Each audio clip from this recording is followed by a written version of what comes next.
very excited because we have a French guest. And just a story of how I came across his amazing book is that I have a friend based in Phoenix, and I'm saying hi to him, called Craig Rasmussen. He's also a comic book artist. And he asked me to bring back the best comic book that I could find back in France over the summer. And I was in Paris and I went to two or three different stores and they all mentioned your book. So if I had to bring one in my suitcase, that was Les Ombres de Thulé, The Shadow of Thulé in English. So I'm very excited. I haven't seen my friend, so I stole the book and I'm reading it, and it's fantastic. Um, we are going to switch in French, and then I will put some subtitles. Lionel, vous êtes prêt? Oui, merci. Ok. Merci. Bah, c'est parti. Alors, couteau suisse ou sabre japonais? Oh, sabre japonais, définitivement. Trois, trois bandes dessinées favorites quand vous étiez enfant. Quand j'étais enfant, c'était Astérix, mais très vite, ça a été Torgal. C'est- pour moi, c'est l'accès à la fantaisie, ça s'est fait par Torgal dans le journal de Tintin.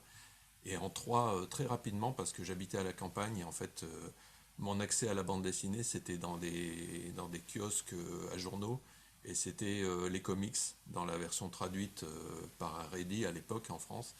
Et donc ça arrivait dans les kiosques à journaux, c'était le premier contact, c'était Strange, et c'était aussi Savage Sword of Conan, la traduction en français. Ouais, excellent. Un stéréotype qui vous vient en tête en ce qui concerne les États-Unis. Ah, stéréotype. Moi, j'ai toujours pensé qu'en fait, les États-Unis, c'était la conquête de l'Ouest, quoi.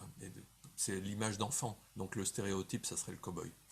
Excellent. Faut venir en Californie.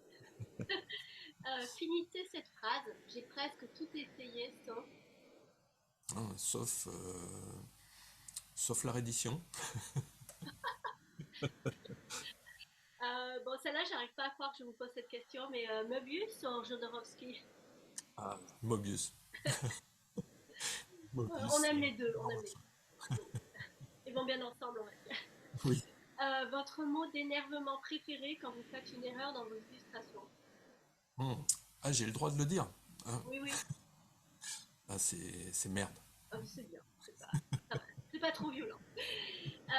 J'ai remarqué que vos héroïnes de BD sont puissantes avec une sensualité assez affirmée. Citez-moi une figure féminine non fictionnelle que vous admirez. Moi, les personnages que j'ai jamais vus traiter et que j'aimerais traiter, c'est des personnages de l'Antiquité, notamment Boadicée. Boadicée, la reine celte qui est censée avoir brûlé la ville de Londres à l'époque où elle était bâtie par les Romains, au point qu'on trouve encore une couche de cendres quand on fait des fouilles qui correspond à l'incendie. Voilà, une femme dans la colère devait être spectaculaire. Donc Boadicée, je pense que oui, elle viendrait en tête. C'est fascinant, ça, j'ai hâte. C'est quoi le truc le plus fou ou surréaliste quand on travaille avec humanoïde? Je crois que c'est de se rendre compte que, enfin moi c'est un rêve d'enfant. J'ai découvert la BD adulte avec Métal Hurlant et tout ce qu'il y avait là-dedans et notamment les Américains qui étaient traduits dans Métal, Corben en tête. Et le plus surréaliste, c'est de se dire que je suis publié dans la même boîte. J'ai fait récemment une histoire courte qui va être publiée en début d'année dans Métal Hurlant, Ok. le collier de Denebola. Et alors là, c'est voilà, c'est une espèce de. Enfin, je me fais tout petit quand même, hein, je me compare pas, hein, mais oui, c'est touchant quoi. Comme une espèce de connexion à l'enfant qui lisait ça et se dire voilà, j'ai tenu ma promesse à cet enfant-là, c'était chouette. Ouais. Quelle est la proportion de digital versus traditionnel dans votre travail? Le moins possible de digital parce que d'abord je suis pas un grand fan des outils technologiques et en plus je suis très attaché au papier, au contact du papier et au travail sur papier et à l'accident et à l'effet qu'il y a de travailler dans la possibilité de se tromper et de devoir corriger, de devoir rebondir là-dessus, de pas toujours pouvoir revenir en arrière. Et j'aime bien cette idée-là, de devoir gérer le chaos sur la page. Je sais que mon point fort, c'est plutôt le dynamique, Mhm. l'action. Je sais que c'est là où où il y a une évidence, en fait. Et du coup, je me sers de ça, en fait, de cette énergie-là quand je suis sur les pages. C'est comme courir, c'est une chute permanente. Bah là, c'est un Mhm. peu, je me sers de ça pour avancer sur les pages.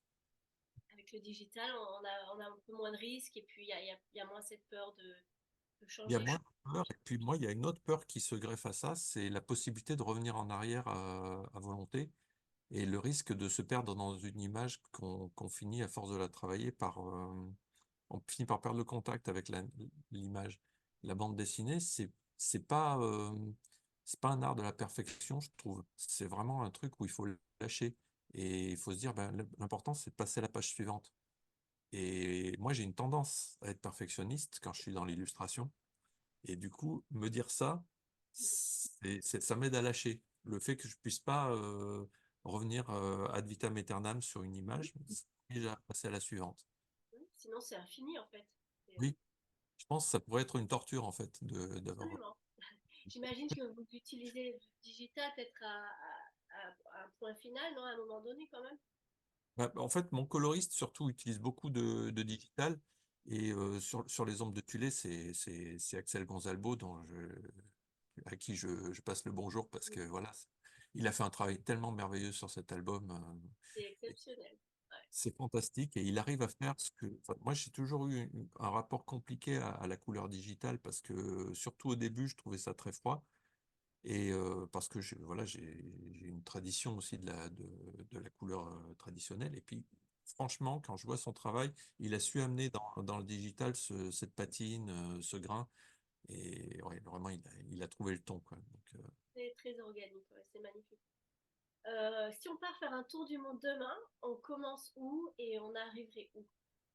on commence par l'Irlande parce que c'est de là que viennent toutes mes envies de folklore celte et de légendes celtiques, la razzia des vaches de coulée, par toutes les histoires de Cuchulainn, tout cet imaginaire il m'a toujours donné envie d'aller en Irlande, sans que pour l'instant j'ai franchi le pas.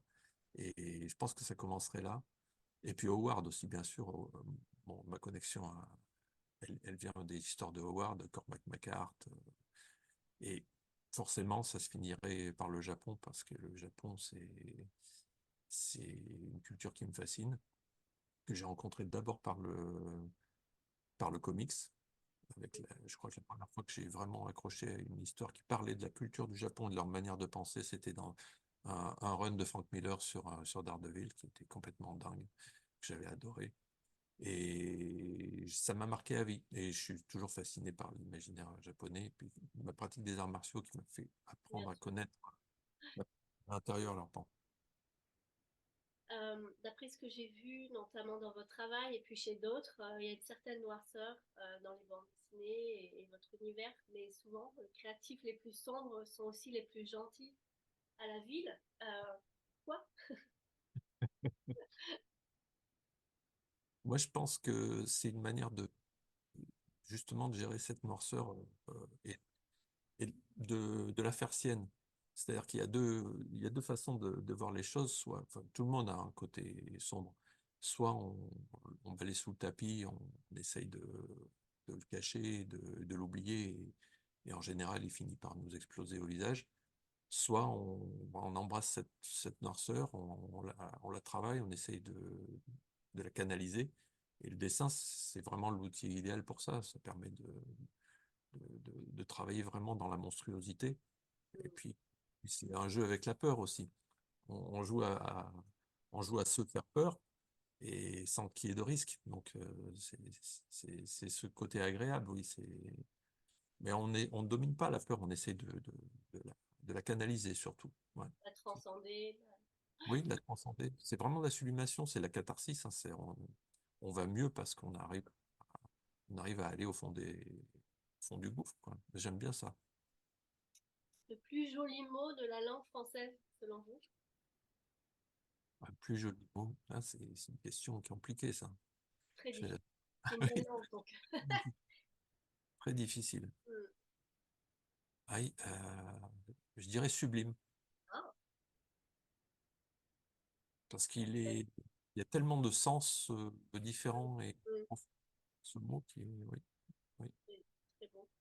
Est-ce qu'on peut encore vous parler quand vous êtes en pleine production de vos livres ou vous êtes sous pression et concentré dans votre entrée créative? Disons qu'il y a des heures de la journée où je suis, et il y a des heures de la journée où je suis carrément pas là, quoi. Mm. C'est une des choses qui est merveilleuse dans ce travail, c'est ce que j'expliquais encore récemment à des enfants à qui j'expliquais les bienfaits du dessin, quel que soit notre niveau de dessin d'ailleurs.